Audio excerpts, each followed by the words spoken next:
Hey, I'm Joy, 32 years old, and let me tell you about the absolute nightmare that took place on my wedding day. All thanks to my mother-in-law. She definitely takes the cake for being the meanest. Now, I will rewind a bit, and you will know why. A few years ago, my late husband passed away due to some health issues, leaving me and my little daughter Crystal, who was just 3 at the time. It was rough, no doubt. But with the support of my amazing family and friends, I managed to pull through. 2 years after this difficult chapter, I met Corey, my present husband, at a karaoke bar. There I was, singing my heart out, and this guy showed up.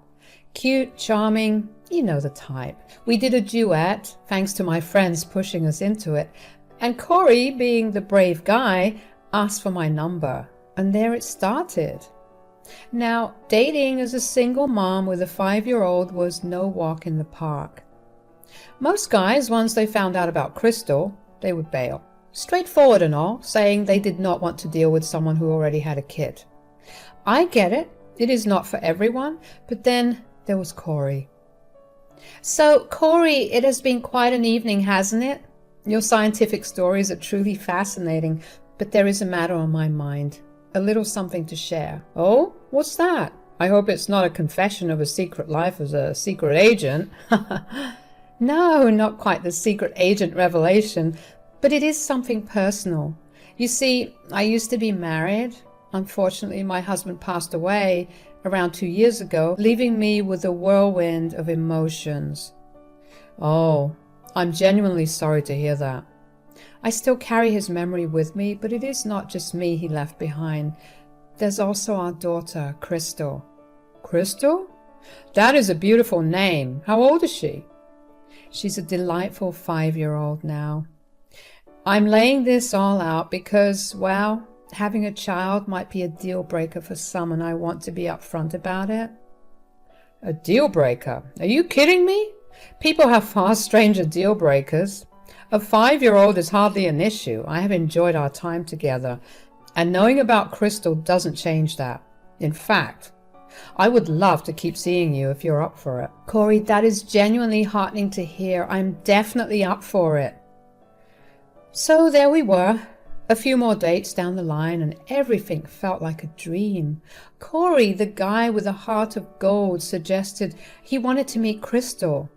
That threw me for a loop. I mean, it was a big step, letting someone new into my little family. I did not want to confuse Crystal, but I could see something real forming between us. So why not, right? It made me feel warm inside, and I told myself maybe, just maybe, this was the beginning of something beautiful. I decided to invite Corey over to my place. Figured I would cook up a nice dinner, nothing too fancy, just something homely. As I was preparing, Corey walked in with this gigantic present for Crystal. I was taken aback, in a good way. Hey, Corey, what is that? Thought I would bring a little something for Crystal. Oh, you did not need to do that. Wait, let me get Crystal. I called out for Crystal and she walked in. Crystal, say hi to Corey. He's Mama's friend. Hi, Corey. Hi, Crystal. I have a question for you. Do you like dolls? I love Barbies. Is that a doll? No, not at all. How about you open it and see what it is? Crystal, being the excited little girl that she was, opened the present. Oh my God, it's a dollhouse. Look, Mama. I have got a place for all of my dolls now. It's so huge. I'm glad you liked it. Crystal, what do you say when someone gives you a present? Thank you, Corey. Okay, why don't you spend some time with Corey while I finish up dinner? How about you get your Barbies and we can play with this dollhouse?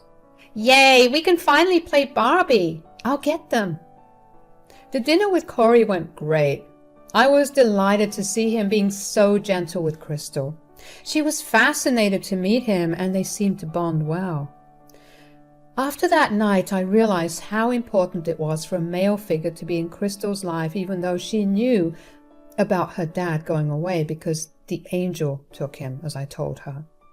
Things were going smoothly, and then Corey invited me to his parents' place to meet his mom, Betty, and his dad, Max, for the first time. I left Crystal with the babysitter because I started getting nervous. It felt like being a teenager again, facing the in-laws for the first time.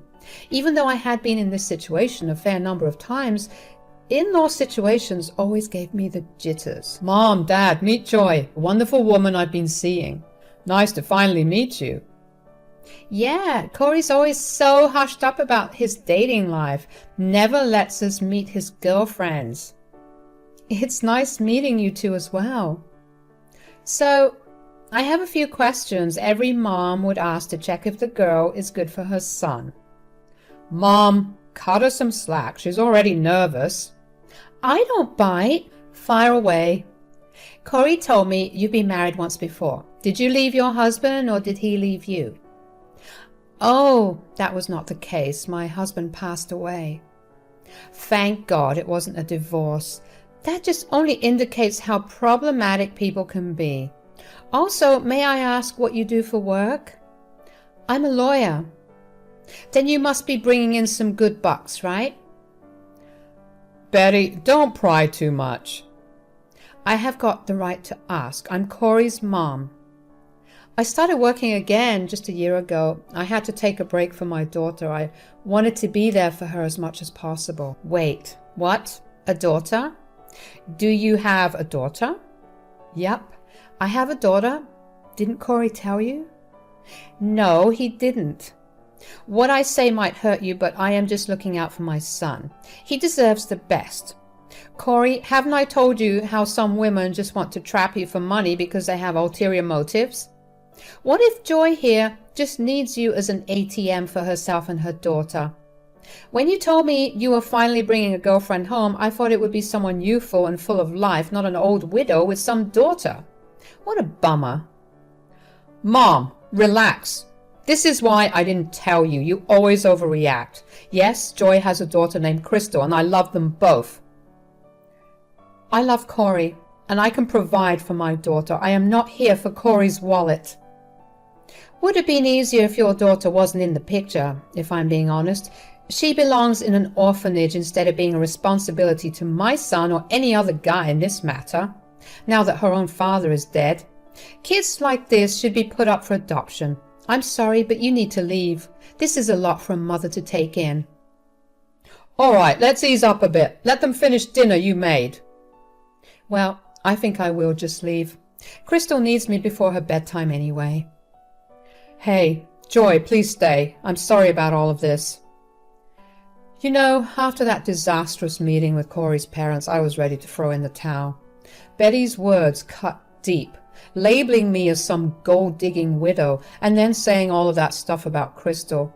It was heartbreaking. It hurt, but I thought I should spare myself from more of that negativity, so I took a break and tried to distance myself from Corey. But Corey, that persistent man, kept calling, apologizing for his mom's behavior. Surprisingly, I missed him too, and Crystal was also asking about him. Eventually, I caved. I called Corey back, and he assured me that he won't need his parents in our lives, especially not his mom. I agreed, and so it was just the three of us. Corey moved in, and things got surprisingly better. He stepped up in ways I had not expected. He became the father figure Crystal needed, doing everything her biological dad would have done for her, taking her to school, spending quality time, and being incredibly attentive. And with me, he was a dream, loving, caring, genuine, and, dare I say, romantic. A year after Corey moved in, he decided to make it official, in a romantic gesture that made me tear up. Corey asked me to be his forever too, so I said yes. Hey babe, I wanted to share something with you. What's up? Is everything all right? Yeah, everything's fine. It's just that I had a conversation with my mom. You know, I'm engaged now, and she didn't look exactly thrilled about it, but I convinced her to give you and Crystal a chance. Oh, I don't blame you for telling your mother about the engagement, but I don't know if she'll really accept us. Well, I know my mom. She is sentimental like that. The moment I told her about my engagement, she looked like she knew she was missing out on too much. Trust me, she could do everything and anything to be involved in my life. So I talked her into setting up a date so she could meet Crystal. I'm pretty sure meeting Crystal can change her mind. Look at Crystal. She's a joy to be around. Well, you are right. After all, they are your parents. You can't just push them away because of me. And if she is willing to give this a chance, I'll forgive her and give her a chance too. Thanks, babe. I knew you'd understand. I just want everyone to get along.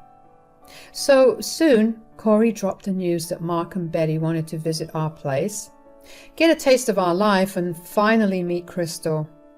I agreed. I told Corey it was okay for them to come over. We were also knee-deep in wedding planning, 4 months left, and I was secretly hoping maybe I could change Betty's mind. She was going to be my mother-in-law, whether I liked it or not, and having Corey's parents at the wedding meant a lot to him. Corey had always been incredibly understanding and supportive, doing so much for me. This seemed like the least I could do for him. The prospect of winning Betty over loomed, but I was willing to give it a shot. I wanted his parents to see that Crystal and I were a package deal, that my little family was worth being a part of. Mom, Dad, welcome. This is our place. Your husband left you this? It looks decent. Well, we bought this house together. We both chipped in to purchase it. I see how it is. So, where's Crystal? I've been wanting to meet her. Sure thing. Crystal, come here. Meet your new grandparents. This is Corey's mom, Betty, and that's his dad, Max. Hi, I'm Crystal. I'm happy I'll have one more Gammy and Papa now. Please don't call me that. I'm not your grandmother. Mom, she's just a kid. We talked about giving this a chance, right? Well, how about we go and eat? Everyone was seated at the table. I brought out the food and we started digging in. You call this food? I can cook much better than this. A woman should be able to cook good food for her husband. This does not taste good at all. My mom makes the best food in the world. You talk a little too much for someone your age, don't you? Crystal, why don't you go fetch me some water from the kitchen? Sure, Mom. I sent Crystal to the kitchen so that I could have a word with Betty. Betty, woman to woman, please don't treat my daughter like this. I know you might not like her, but for the rest of the evening, either don't talk to her or just be civil. I never wanted to compromise my daughter's life. I wanted to surround her with the best people. The last time we met, things were rough, but you can choose to be a part of our lives or not. It's up to you. I'm doing my best. I love your son and I respect both of you as my in-laws.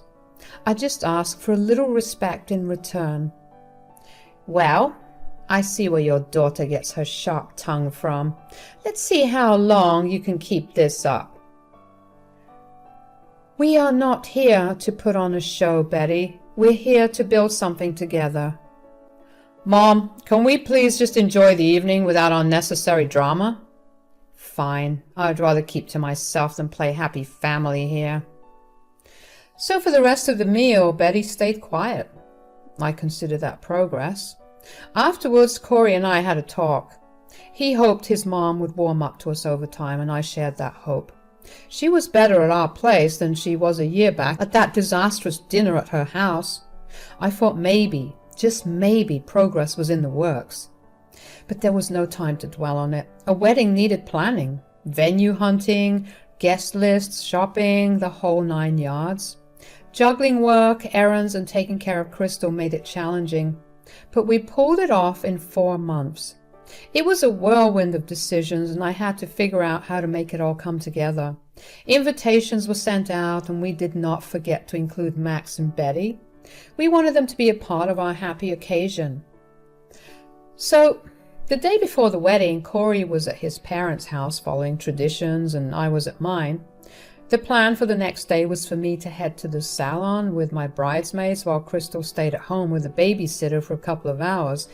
Then I would return with my bridesmaid crew, send the babysitter home, and take Crystal to the venue in our car for our first look and other wedding activities.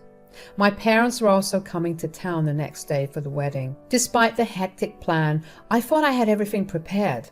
But you know how it goes, things don't always go as planned. It all started the next day at the salon. Instead of the expected 3 hours, it dragged on for 5. The salon turned out to be quite unprofessional. I wasn't even halfway ready when Crystal's babysitter called saying she needed to leave. In a bit of a panic, I called Corey to see if he could take Crystal. He mentioned being busy but suggested his mom, Betty, could come over and look after her. I knew Betty didn't exactly adore Crystal, but I didn't think she'd do any harm, and I was desperate at that point. A short while later, he confirmed that Betty would be heading to my place to watch over Crystal. The plan took a turn considering the salon's delay. Instead of going home, we decided to have the car we booked pick us up directly. In a pinch, I called Betty for a favor to dress up Crystal and bring her to the wedding venue. "Hey, Betty, I called you up for a favor." "What is it now? I'm already looking after your little girl. Don't you think that's enough?" "I know, Betty, you must be exhausted yourself, and I hate to bother you, but I really need some more help. The salon is taking extra time. Their team just got here. It's going to take a while. How about you help Crystal dress up? There's a pink gown in her wardrobe I got for her. Just ask her, she can show you. Put her hair in a nice updo. I can handle the finishing touches when she gets here. Could you please do that for me?" "Oh, I don't have an option here, do I?" "Hey, thanks a lot, Betty. You have no idea how much this means to me." The wedding day was proving to be full of surprises, but the biggest one was yet to come. After I made the phone call to Betty, I felt a bit relieved knowing that Crystal had someone to help her dress up and take her to the venue. I had the next 2 hours to get my hair and makeup done before heading to the wedding venue, conveniently close to the salon. The pre-wedding jitters were setting in, but just then, Corey's best man knocked on my hotel room door. I let him in, and he delivered the news that Corey needed to see me urgently, mentioning it was an emergency. Panic set in as I wondered what could be more important than our wedding. I rushed over to Corey's room, and when I opened the door, there he was, embracing Crystal, who appeared to have been crying. My heart sank at the sight, and fear crept over me. "Corey, what's happening? Crystal, honey, are you all right?" "Yes, I'm good now, Mama. I missed you." "You might need to sit down for this one." When I finished getting ready, I asked my best man to drive me to your place. I thought we could all go to the venue together so my mom would not have to go through the whole trouble to get a taxi. When I got there unexpectedly, no one was home. I tried calling Mom, but she did not pick up. So I video called Crystal on her tablet, and it was still at home. I had a bad feeling. And when I heard a faint scream and banging, I realized it was coming from the shed in your backyard. I found Crystal there, sweating and crying. Someone had locked her in there, and by someone, I mean my mom. I brought her here first before calling you to avoid panicking you. I'm sorry. How could your mom do this? Crystal could have been hurt. She might have passed out there. I should not have called Betty in the first place. This is all my fault. I'm so sorry, babe. Don't blame yourself. It was my idea to trust my mom with this. I shouldn't have suggested it in the first place. Crystal, sweetie, I'm so sorry. How about I grab you something to eat while you sit here with Corey? Would you like that? I've already given her a lot of water, but yeah, she could use something to eat. But what about my mom? Is she here yet? I have no idea. I'm dealing with a lot right now. This was supposed to be our day. How can we go through with this after Betty pulled such a stunt? I know she managed to ruin the day for us, but I won't let that happen. The wedding is going to happen. We will go out there to celebrate our love and have a good time. Don't worry about my mom. Just inform me as soon as she gets here. I can't believe she would go to such lengths. I'll make sure she faces the consequences. I was seriously mad and not sure how to handle things, but Corey insisted on going ahead with the wedding, and we agreed to deal with Betty later. I needed some space, so I told my bridesmaids and made sure Crystal got a snack. While heading to Corey's room, I saw Betty coming. I quickly slipped into the room. Your mom is here. Why don't you sit in here and enjoy these snacks with your mom brought for you, Crystal? We will be back in a while. Corey and I stepped out of the room. It was time to face the storm. Hey, Mom, where's Crystal? Oh, I think she's checking out the decorations in the hall. Are you ready for the big day? Well, if she's out there, then who's in my room? What do you mean?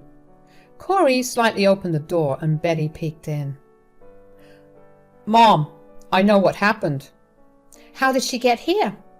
She wasn't supposed to be here today. I made sure that I locked it properly. Come on, Mom. You thought you could really pull something like that and just lie? And no one would suspect you? Now start talking and tell me what you did. I want to hear from you. Fine. After Joy called me, I was extremely furious.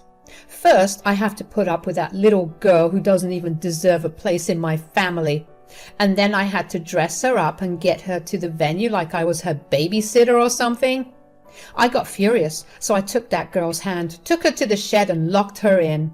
Let me tell you one thing. When I locked her in, she didn't stop screaming and begging me to let her out. It was pretty satisfactory. You have no heart, Betty. Well, I did what I needed to do. Every time I look at her face, my blood starts to boil. Well then, Mom, you don't have to see her face for the rest of your life now. What do you mean? What I mean is, Mom, you're a terrible human being. What you did today was not a stunt to prove something. It could have hurt Crystal seriously, and you know what? I'm done with you. I don't want you in my life anymore. I did all of this for you, and that's how you thank me? I've always wanted the best for you. You only think about yourself, Mom. I don't want any contact with you. Go home now. You can't be a part of this wedding ceremony either. I don't want you around me or my family anymore. Do you hear that? Son, please, you're making wrong decisions right now. You're going to regret this. I love you. Don't do this to me. I don't want to hear another word. We've already wasted a lot of time. Please get out. Otherwise, I'll have to call hotel security. So after Corey's showdown with his mom, the real celebration began. My parents rolled in along with other guests, and my mom took charge of looking after Crystal during the entire ceremony. We exchanged vows and threw one hell of a party. As we celebrate our 1-month anniversary, we found out that I'm pregnant. My focus has shifted to protecting our growing family. Betty's out of the picture, and honestly, it feels like justice. Max even distanced himself too after learning about her psychotic activity. Sometimes people are just straight up bad, like Betty, who just chose the dark side, leaving no room for goodness.